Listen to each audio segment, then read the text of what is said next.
all cheeriness aside, I love you guys already. Whoever's watching this and whoever's just watching me document my story. But y'all, I did not feel like making this video, but I'm here, okay? Here I am, and if you are showing up, drop a like, drop a comment. Thank you so much for being here, because it took me a lot to be here. All right, pre-licensing. So before you become a realtor, you do have to take an exam, and you do have to be 40 hours of class time. So this 40 hours is a lot of just rules, regulations for your state, things like that, how to apply laws and things like that to your real estate career, that whole nine. I studied on YouTube with Prep Agent.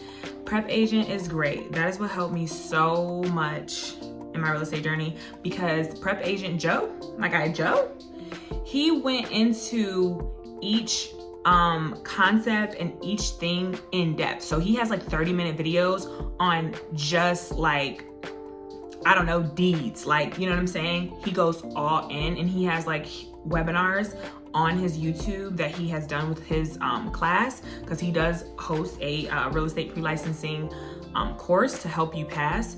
So he was really good, and he really helped me a lot. Like Prep Agent, I was Prep Agent it up, okay, like every night before my exam. And then my exam book, the book we study out of, I would take those chapter exams and I would ask questions in class the next day, because the way my class was set up, I took the 1 week class because I had goals and I wanted to get there fast. So, but I learned my lesson on taking my time, okay? Disclosure. But yes, so I was taking those chapter exams, and anything I didn't understand or I would get wrong, because the answers were in the back of the book, anything I didn't understand or would get wrong, I would ask the next day in class. So it was a process, it was a journey for sure. Just learning and making sure I grasped those concepts, because you need to know them for your exam. The actual exam is applying what you learned in pre-licensing in real life scenarios, and they're gonna be testing to see if you actually know the laws, you actually know the regulations, you actually know how to apply those rules, laws, and regulations to the real estate industry and world. In a real life scenario, can you tell your client or tell a buyer, seller, whatever, the ups, downs, yes, no's, do's, and don'ts? That's what it's all about. So you have to know the do's and don'ts of the real estate industry when going in to take your exam. And that's what the test is on. The actual state exam will be on that. Well, it was for my state anyways. So yeah. And y'all, I'm not gonna lie, the first time I took the test, I did fail. And I knew I was gonna fail. You know what I'm saying? I knew I was gonna fail, because I knew I was not fully prepared and fully grasped the concepts like I felt I needed to be. So I knew it. And I was trying to rush. Like I told you guys, I learned my lesson about patience, take my time with things. But the second time I went to go take it, I extended it out. Like I set the date to take it like a month later, I believe. And then I extended that date out a week, another month, just because I really wanted to sit and let the things that I was learning just mellow into my brain, okay? Mellow into my brain, mellow into what I was doing, so that I really felt comfortable in what I was doing. And it wasn't this like, you know, just winging it. Like I didn't need to just be winging it. So yeah, those are my tips on test taking. Now, for choosing a brokerage, I was so selective, okay, y'all, because choosing your first brokerage is really important, especially when you're just coming into the industry, because you don't want to mess around and choose the wrong brokerage and now you feel like you've been thrown to the wolves. And my number one thing was like, I do not want to feel like I've been thrown to the wolves. I do not want to feel like I've just been thrown out there and I don't know what I'm doing and I'm just winging it, and we're responsible for our own lead generations to a certain extent. So like, I don't want to just feel like I'm just thrown out there. So that was really important to me when I was first starting.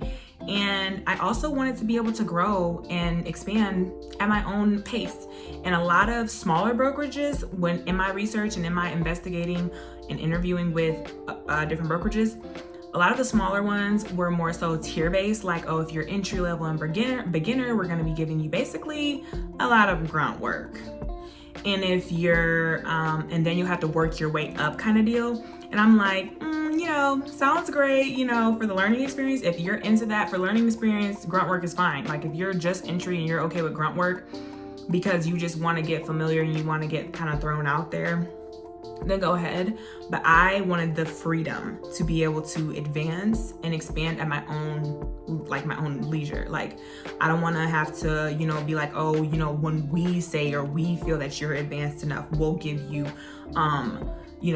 higher rank listings, more luxury listings, etc., etc.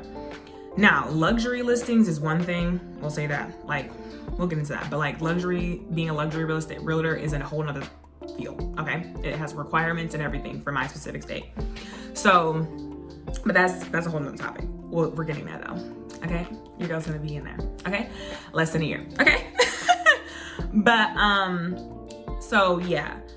But when I'm saying luxury, like just the higher ticketed, housing market, I don't want to be stuck into the beginning level tier and forced to sell, lower ticketed houses or do grunt work in general just because I'm a newer agent. Like, no, I don't want that. I want the freedom to be able to expand and advance as I feel I'm ready, not as someone else feels I'm ready.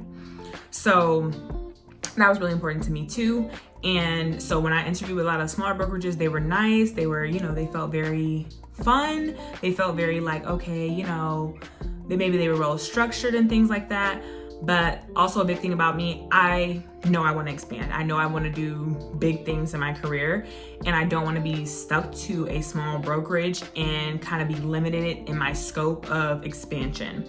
So just in general, like, traveling, different things, relocating, things like that, I did not want to be limited in that.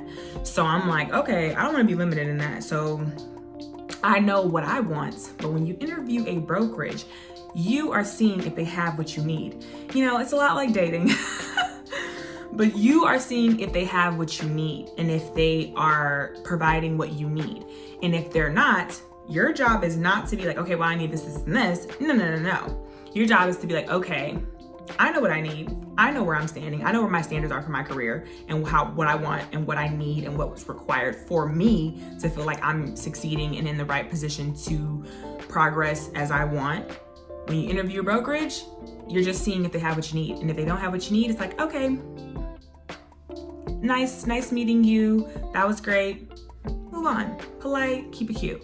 What I gave every brokerage was the benefit of the doubt. So I interviewed with the brokerage, and then I was always invited to an event with the brokerage because, they want agents. So I interviewed with the brokerage, and then they always end up having an event coming up within the next month or two, or a few events, and they would invite me to them, and I would go to them just to see the atmosphere, just to see the culture, because that's super important too. You want to get familiar with the culture and what's really going on and see if you fit and feel the energy good. I'm a huge energy person, so the energy has to feel right for me and feel like I want to actually be there. So that was a huge gauge that I used when choosing a brokerage. And it took me a while to choose a brokerage. Like, I got my license October 4th, 2022.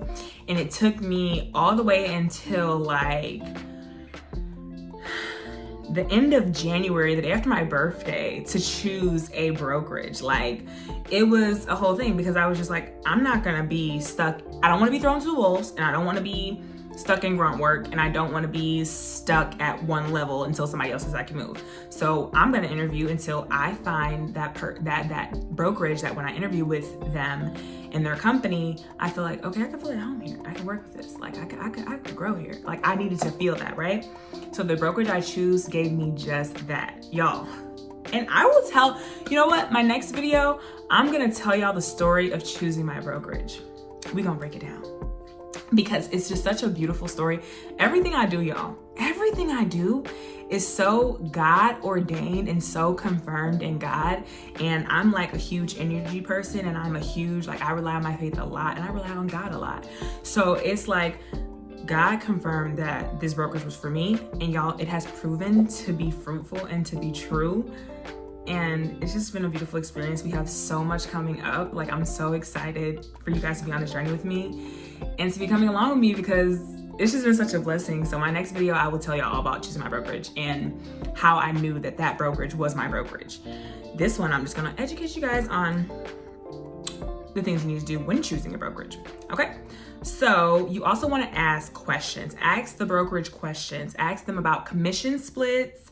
Ask them, what are the classes and orientation process like? Like, do you guys, help me into this, or am I going to be thrown to the wolves? Like, you need to know. Ask them about lead generation. Do they have a program? How much does it cost? Does it cost? Ask them about social media influencing. Ask them about promoting and marketing. Do they have programs that help you promote and market and keep in touch with your clients? Because that's huge. You want to keep in touch with old clients and new ones. You never know who's going to want an investment property. You never know who's going to want to move. You never know who's going to want to sell. And you never know who's going to want to buy again. So you want to make sure you're staying in contact with your clients. I learned this skill in being a hairstylist and just an entrepreneur overall. Like, you want to keep a good client relationship, because those clients, when you do good business, those clients will refer you to other clients. So marketing and being in touch with your clients on a quarterly, maybe once, twice, 3 times, 4 times a year, holidays, things like that, making sure you stay in their face a little bit is super important. So they'll think about you, and even if they're not buying, they may have a friend, cousin, sister, somebody who's getting married, who needs a house, and they'll refer you because they'll think about you. So it's really important that too when you're searching for a brokerage.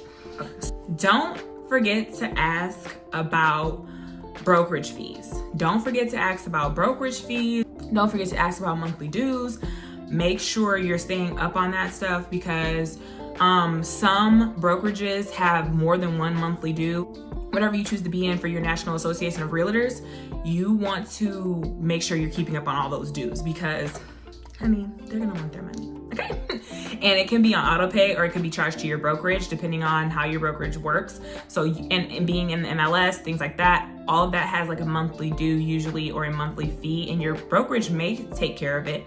Or they may charge an account at their brokerage. Like my brokerage, they charged an account, and when I see those fees come up, they're all listed in, and I just pay the brokerage.